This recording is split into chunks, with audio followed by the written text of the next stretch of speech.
know the truth? I was going to say something extremely rough to Hillary, to her family, and I said to myself, I can't do it. I just can't do it. It's inappropriate. It's not nice. But she spent hundreds of millions of dollars on negative ads on me, many of which are absolutely untrue. And I will tell you this, Lester, it's not nice, and I don't deserve that. Donald Trump coming under fire for what many critics say was a missed opportunity to take down Hillary Clinton once and for all. So did he make a mistake? Here to react? Donald Trump's campaign manager, Kellyanne Conway.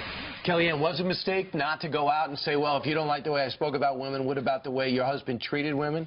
It was an exercise in tremendous restraint, and restraint is a virtue. And in fact, Brian, it's a presidential virtue. I think Donald Trump's restraint there in not bringing up what millions of Americans must have had on their minds, which is, really, she's going to take you on a comment here and there you've made about women, and yet her husband has admitted to having affairs, and of course including one with an intern in the White House when he was president of the United States, paid out a settlement to Paula Jones. The last time I didn't sexually harass someone, I didn't give them $700,000 in a settlement. So instead of going there, he explained, hey, I'm prepared to do that. I knew this was coming, but I'm not going to do it because your husband and your daughter are here.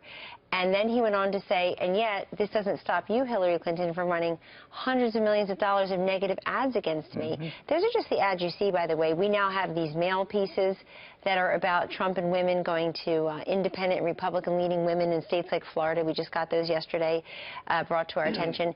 So I think this will grow in importance over the next couple of days when people realize what he didn't say, what was conspicuous by its absence. It doesn't mean people won't think it, though. It doesn't mean that they already haven't made up their own minds. Well, last night was historic. First time we'd seen a woman on a presidential stage. First time in history that I can remember where you've got somebody who is not a professional politician. That's right. A businessman. Maybe Ross Perot? Yeah, same thing.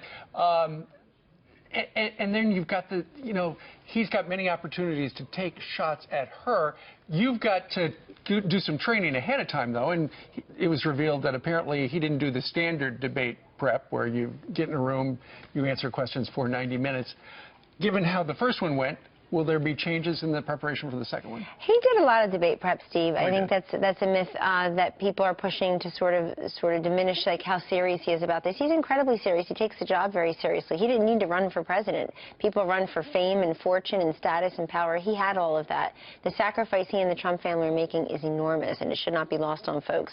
She's the one who's got that typical D.C. political resume. Hey, this should come next. I waited my turn.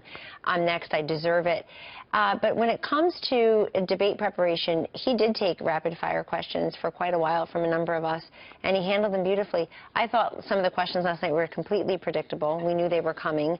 We know what the obsessions are, particularly in the mainstream media, so that didn't come as a surprise. But I also think Donald Trump, if he's guilty of anything, it's answering every single question that's asked of him, as opposed to Hillary Clinton deflecting, and thoroughly, as opposed to her deflecting and trying to get out every single thing she had memorized so we all can see how over-prepared she was. Look, anybody watching that debate last night did not see in Hillary Clinton a change maker, a disruptor, somebody who can credibly say with a straight face she's going to change the status quo in Washington. If you're worried about your job, or you're worried about having a well-paying job, you're concerned about chronic wage stagnation, you think that radical Islamic terrorists are savage murderers and not our, quote, determined enemies, as she famously referred to them in her convention speech, then you know who you're going to vote for. I'm not sure that that changed any minds last night. Meanwhile, he took the case right to her, especially on matters like trade and ISIS.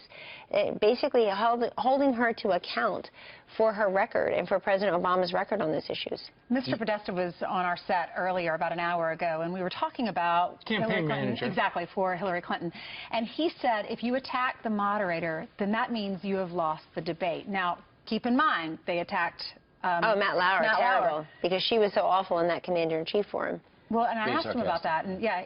So, what do you think about that? Do you want to go after Lester Holt? I mean, I heard last night. Yeah, did you think he was fair? So, Mr. Trump and I have both said publicly, and I'll repeat it here, Ainsley, that Lester Holt did a good job, and he did a great job under very tough circumstances. One of the things that nobody's ever going to be satisfied with is, why wasn't this issue raised? Why wasn't that issue raised? And I saw your graphic earlier that Donald Trump was grilled, indeed cross-examined on a number of issues. You listed them there.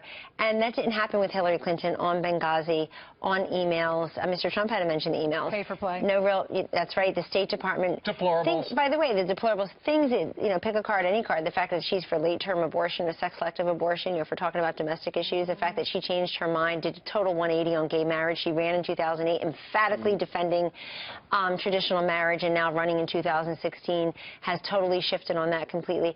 So there are many things that weren't asked. But look, that's why it's important to have full-fledged campaigns in between these debates. I think it's too bad that people had to wait to tune into a presidential debate to see how Hillary Clinton really thinks on the issues. Unless you're a fat cat donor at one of her fundraisers, you don't get the benefit on a regular basis to hear what she thinks. Contrast that to Donald Trump, who's out in the stump every day. He's on his way to Florida now after a long night last night. He'll have a long day in Florida today. Then he'll be in Chicago tomorrow and Wisconsin. Why? After going because to the spin he's bringing room. the case. That's right. He's bringing the case directly to people. Going to the spin room was unprecedented. I was so glad he wanted to do that. Right, and I'm so weak because you got you got a great interview. Yeah, thanks. Kellyanne, thank you very much for dropping by. Anytime. Thank you. All right. By the way, we should point out, while we had Donald Trump on the program, we invite Hillary Clinton on the program every day. Same thing for Tim. She's always booked. Anytime she wants to accept that. She's preparing for the next debate. Exactly.